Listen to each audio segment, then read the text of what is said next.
Personally community organized to have ladies at every town hall meeting that Oregon was at, all across our state. By the way, he's the only one who had town hall meetings, the other ones didn't. And so I had people asking the same questions over and over and over again at every community meeting, town hall meeting. Until finally he was in a small town close to me and he just blew. He just lost it. And I'm going, yes. That's what we do, watch out for the grizzly bears. And I have to tell Sarah, if you ever see this, we used the mama bear thing before you did. Sorry. We just mama bears. But anyway, he blew it, and his chief of staff looked at him and went, like, what are you doing? Because he started screaming at one of my ladies and said, well, you killed an abortion doctor. And she goes, sir, I didn't pull that trigger. We're talking about George Tiller, we don't approve of that kind of stuff. She goes, I didn't pull that trigger. And the whole meeting went to pots. And it went to pots because he lost his cool. And so for 3 months after that, we had ladies call his office every day. Oh my gosh. Every day. Hundreds of ladies. Every day. All the time. Blanketing his lines. I actually was in his office one time, listening to the phone calls, coming in, going, you guys don't know, that's me. We're doing that. And you know what? He was not. It was a shocker that he resigned. And granted, we have a governor that thought about running against him, Governor John Hoeven, who's a great guy, by the way, great, very conservative, has kept North Dakota in the black. Our unemployment rate is low. We are not affected at all by what the rest of you guys are affected by, because we have solid grassroots citizens involved in legislation out there. He's gone. Senator Dorgan is gone. That can happen in your state too. It can happen in California. It's starting to happen. Go get Boxer out. Get Feinstein out next. Get Harry Reid out in Nevada. It can happen. And why it can happen is not Ivy League. It's not all these sharp people. Another disclosure, I have no college education. I was enrolled in university in Oslo, ready to go, and I hiked out into missions and relief work for 12 years and never turned back. And I wouldn't exchange that education for nothing. So I'm not qualified. I'm not qualified. I'm less qualified than anybody in this room, probably. I don't have any titles, I don't have any papers to show what I'm doing. But you know what? I have a fundamental belief in nature and nature's God. And it's beyond, as a foreigner having become American, I want to challenge you today to go beyond. I know we talk about the Founding Fathers, and I love them. I could quote them. I have lots of quotes from them right here. John Adams is one that I really like. He's kind of got attitude, and I do too.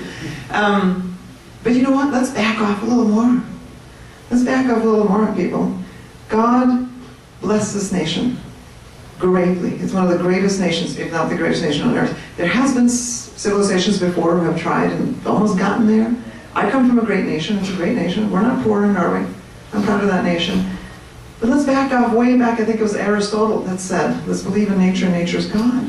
And the basis for all of political life is the human being, is life. And I've been told many times, gee, if you want to make it politically on it, you got to kind of get off that pro-life thing. And I thought, you know what? I'm going to stand on that pro-life hill as long as I live. And I will die there if I need to. I'm not ashamed of it. And I know, as a matter of fact, our speaker tonight, love her stuff. Her and I don't see eye to eye maybe on a couple of these social issues.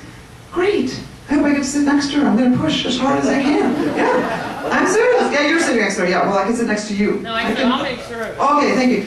You know what? Because what a great opportunity. What a great opportunity, because true conservatism will never survive if we don't protect life in all its forms. It will not. It's not going to happen. And we've tried this before. And that's what the rhinos. Look at the rhinos. You guys, look at these people who flop like weather vanes. If you were a politician and you were like a weather vane in North Dakota, you'd be flipping off, because it's so, and you can't be. And so let's back off these issues. I know a lot of us love Glenn Beck, I love him, Sean Hannity. I'm not knocking any of these guys, but let's even back off of that. Can we back off, get to the basics? And not just about life, but about true conservatism, what the really values are. Because if we as a group here, and I'm going to challenge you, and I want you to take it to heart, and this is one of the best groups I've ever been in, probably. You guys are all active. You're all putting your life out there and your comments out there. You're coming here to do this. If we only speak Fox talking points, if we only skim the surface, 2010 might be a champagne time, but 2012 and 2014 and 2016 and all the time in between won't be. Because we've been here before with Reagan. We really did. We got him, and then we kind of fell asleep. Well, actually, we snored. And liberals don't do that. The Islamic extremists don't do that. But as Christians, or as a Christian-believing nation, or as a freedom nation, we tend to do that. I have to tell you a story. My little daughter, she's 8 years old. By the way, back up during the 2008 election, she came home, she was in kindergarten, she came home from school one day and she said, "Mom, I think I got just about all of first grade and at least the entire kindergarten class to vote for Palin." Yeah! I'm doing a good job being a mom, you know. I won't tell you how little those kindergartens are, like 3 and 5 or whatever. So, but anyway, is that you know, kids crawl in bed with you and try to sneak into bed with you at night to sleep there, you know? Don't know if your moms know that, you know, the dads, yeah. So little Maria is sitting next to me one day and we're watching TV and Obama comes on and I get these enormously weird facial expressions. And she goes, "Mom," she goes, "how much longer is he gonna be president?" And I said, "Oh, about 2.5 years." And she goes, "Oh." There's an eternity to her. It's a third of her life. She goes, "Oh," you know, and I go, "Oh yeah, honey, we'll get through it," you know. And then she says something, out of the mouth of babes. She says to me, she said, "Mom, would you be working as hard on those whatever things you do?" She goes, "if he wasn't president?" And as a mom, you know, I'm instantly guilt-ridden. Any moms here? Do you have guilt ever? Yeah. Thank you, Nicole. Just guilt, just, you know. And I go, "Oh, honey, I'm sorry. Have I gone too much?" Because during the healthcare debate, yes, I was preoccupied to say the least. I didn't cook one meal in 6 months, I think. And I looked at her and said, "Honey, have I gone too much?" And she goes, No. She said, "I just thought you wouldn't be so busy if he wasn't president." And the truth hit me in the face. And I thought, I get goosebumps even sharing this. I'm thinking, we should have been as busy. And some of us were to some degree, but I'm talking the intensity we have in this room today. I'm talking the intensity of Sarah. I'm talking the intensity of calling out the truth. We should have done it as intensely during Bush. As intensely, and we did somewhat during Clinton. And we need to continue to do it as intensely in the next 2 years. And now I'm going to throw out a challenge. What if Governor Palin becomes Madam President? Are we going to have champagne and just kind of chill back? For a moment. For a moment. Yeah, for a moment. Yeah. I'm coming to your house. I hear a Merlot. Whatever you want. Seriously, no, seriously, I'm serious. I just want to, you know, and I want this group today, they're sitting together here, I want to do brain to brain with you. I want to talk to you. What are we going to do? What are we going to do as true grassroots people? Not what we're going to say. I'm not knocking your blogs. No, you know, blogs are good and there's truth out there. But what are we going to do in our local communities to get that conservatism? Register people to vote. North Dakota, you don't have to because everybody knows each other. Seriously, it's the only state that doesn't have to register people.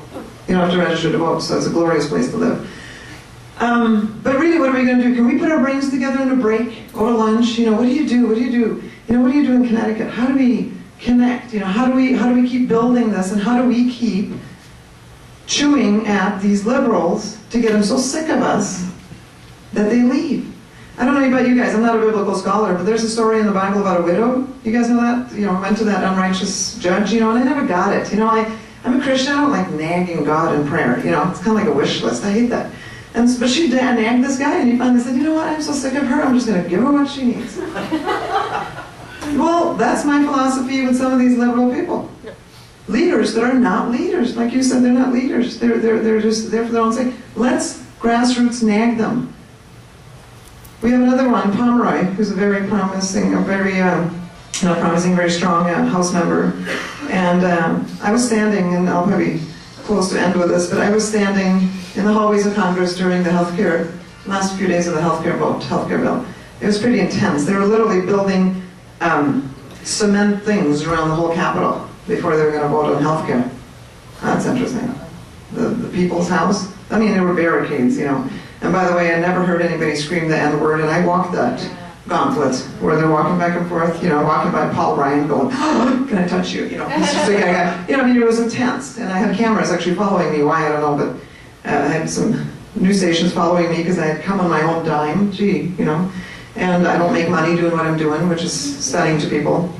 I told my husband when we got married that that's his job. And that was part of the Norwegian vow that